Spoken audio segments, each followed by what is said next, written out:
হযরত ইবনে আব্বাস রাদিয়াল্লাহু তাআলা আনহু হতে বর্ণিত, তিনি বলেন, একদিন রাসূল সাল্লাল্লাহু আলাইহি ওয়াসাল্লাম মদিনার একটি খেজুর বাগান দিয়ে যাচ্ছিলেন। সেখানে তিনি দুই ব্যক্তির আহাজারি শুনতে পেলেন। তখন তাদেরকে কবরে শাস্তি দেয়া হচ্ছিল। রাসূল সাল্লাল্লাহু আলাইহি ওয়াসাল্লাম বললেন, এই দুজনকে বড় কোনো কারণে আযাব দেয়া হচ্ছে না, অবশ্য এগুলো কবিরা গুনাহ। তাদের একজন পেশাব থেকে পবিত্রতা অর্জন করত না, আর অন্যজন চুগলখুরি করে বেড়াত। ইসলামে চুগলখুরি হারাম।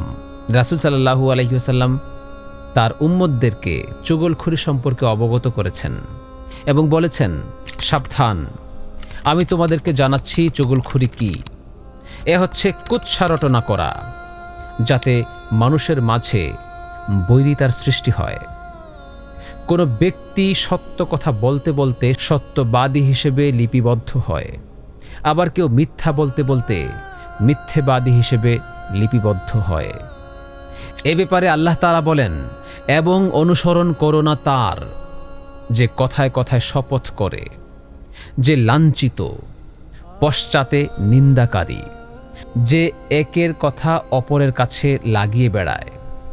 আল্লাহ তাআলা আমাদের সর্বদা তার আদেশ নিষেধের প্রতি সচেষ্ট থাকার তৌফিক দান করুন। আল্লাহ হাফেজ। আসসালামু আলাইকুম ওয়া রাহমাতুল্লাহি ওয়া বারাকাতুহু।